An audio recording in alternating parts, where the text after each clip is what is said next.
Halo guys, ketemu lagi. Kali ini gue mau ngebahas harga apartemen di Spanyol, khususnya di area Bilbao ya. Karena kebetulan gue lagi tinggal di sana, tepatnya di area Palencia. Jadi area ini merupakan suatu area wisata ya, karena dekat banget sama pantai. Jadi kalau teman-teman ada yang punya destinasi ke sini, mungkin hal ini bisa jadi pertimbangan teman-teman buat buat tahu ya kisaran berapa harga apartemen di sini dan include apa aja. Oke, langsung aja kita bahas ya, kita lihat penampakannya seperti apa. Jadi ini penampakannya. Ini setelah masuk kita ada telepon. Jadi kalau ada orang bertamu di bawah, dia tinggal pencet bel dan nanti kita tinggal bukain pintunya, kita pencet ini. Langsung aja, ini ada kamar pertama ya. Sore ini agak berantakan karena sebenarnya sini gue jadiin gudang ya. Karena kan di sini ada 3 kamar. Kamar ini gue jadiin gudang. Ini ada 2 bed, 1 lemari, 1 cermin. Terus ini viewnya. View luarnya itu lebih ke arah perbukitan ya. View luarnya. Terus selanjutnya, setelah kamar yang pertama, ini ada ruang keluarga. Di ruang keluarga ini ada sofa, meja, TV ini gue nggak tahu ya, 43 atau 50 in, cuman kayaknya sih 43 in. Halo Mas Raden. Terus ini balkonnya. Nah, ini dia balkonnya di luar. Ini ada kursi buat nyantai-nyantai. Dan di sana di balik pepohonan itu langsung ke arah pantai ya. Jadi kalau dari sini ke pantai itu berjalan sekitar ya 3 sampai 4 menit lah, deket.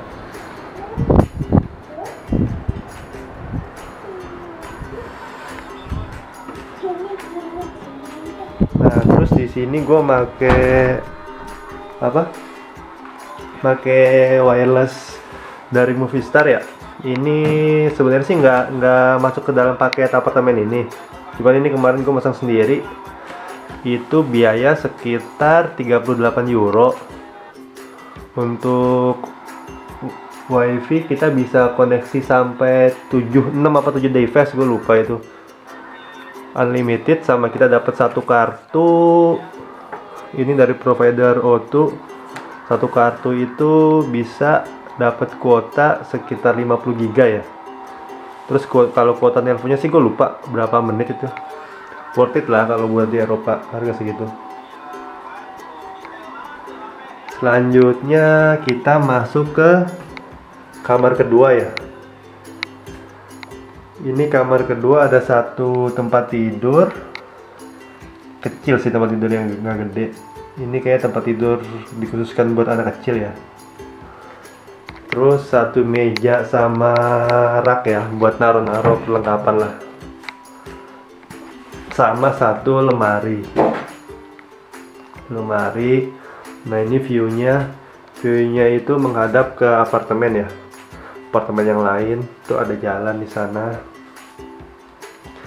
Terus selanjutnya setelah dari kamar nomor 2 kita ke kamar mandi ya. Kamar mandi ini ada kloset, 1 kloset. Terus ada bathtub. Ada cermin ya, cermin sama ini rak-rak buat naruh perlengkapan mandi lah. Rak-rak. Dari kamar mandi pertama kita menuju kamar mandi kedua. Jadi di sini tuh ada 2 kamar mandi ya. Kamar mandi kedua ini ada kloset, ada cermin juga. Terus ada wastafel, ini ada rak-rak buat nyimpen perlengkapan mandi juga sih. Terus ini ada showernya. Ada shower. Kalau di sebelah tadi kan pakai bathtub ya, kalau di sini pakai shower. Oke, dari kamar mandi ini kita ke kamar nomor 3. Nah, ini kamar yang nomor 3. Gue bilang sini ukurannya gede ya dibanding 2 kamar yang tadi.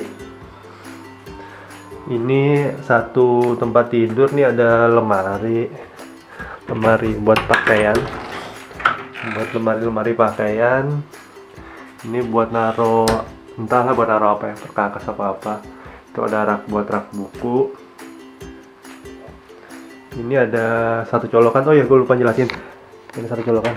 Tadi di 2 kamar sebelumnya tuh nggak ada colokan. Jadi itu merupakan salah satu kekurangan ya. Ntar lah kita bahas di ending. Terus kita lihat nih ada satu kursi nih. Kursi.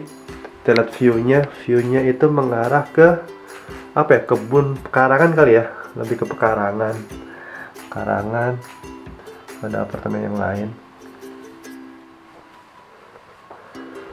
Terus dari kamar nomor 2 kita masuk ke dapur. Nah, ini dapur. Ini ada di dapur nih ada wastafel buat cuci piring. Ini buat rak-rak buat perlengkapan makan kayak piring, sendok setelah cuci. Ini ada satu mesin cuci.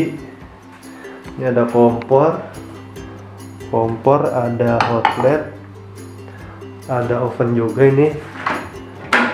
Ovennya. Terus ada microwave. Ini ada perlengkapan sendok, garpu. Terus ini ada buat piring ya, piring gelas. Ini ada satu apa ya namanya, gudang lah ya, gudang kecil. Ini ada sapu, pengki buat ngepel, gosokan, sama vakum cleaner.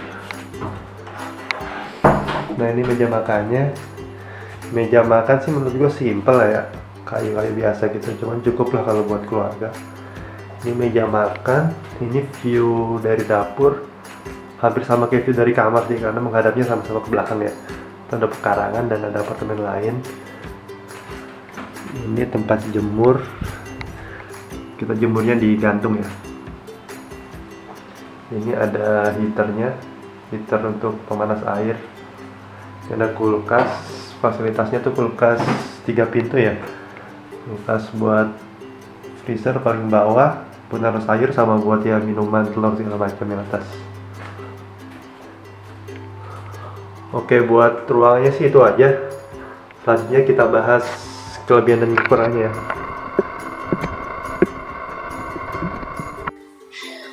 Nah, itu tadi penampakannya ya, penampakan dari apartemen ini. Itu per bulan biayanya 750 euro. Kalau dirupiahin sekitar 13,5 juta. Jadi ada 3 kamar tidur, 2 kamar mandi, sama 1 dapur ya.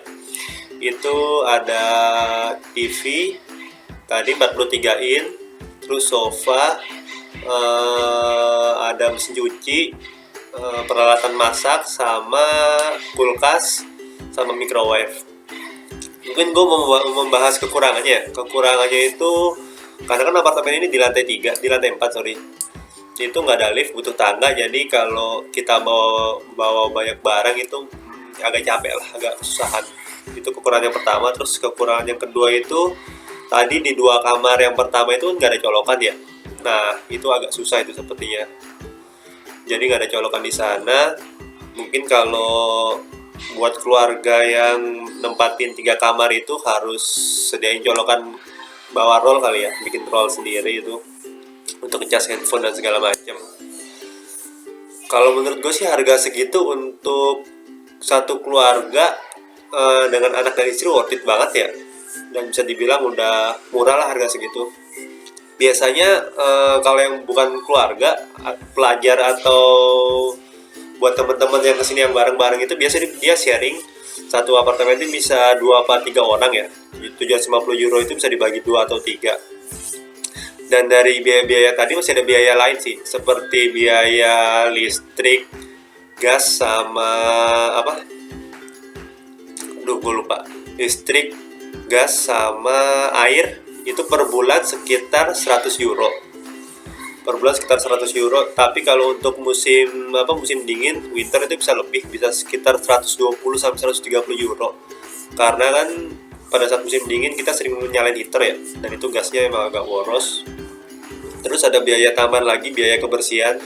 Jadi tiap bulan itu kita dikenakan biaya kebersihan apartemen sekitar 100 euro.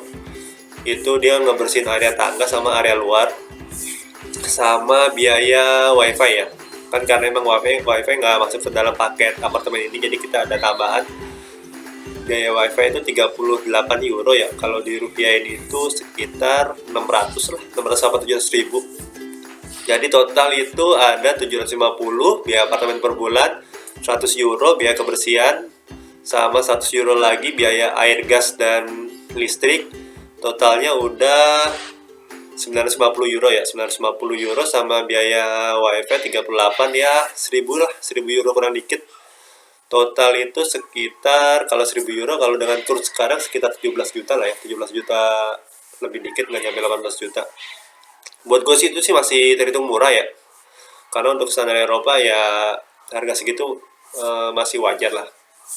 Jadi buat teman-teman yang kalau ada tujuan ke Spanyol, khususnya ke Bilbao, bingung buat nyari tempat tinggal, bisa DM gue aja, ntar gue kasih kontak, bisa nanya-nanya, karena gue punya kenalan juga di sini. Dia tuh punya banyak apartemen ya, terus pengusaha properti gitulah. Dia punya banyak apartemen dan disewakan. Mungkin teman-teman bisa dapat sedikit harga miring lah. Oke, sekian aja review dari gue. Terima kasih banyak ya udah nonton video ini.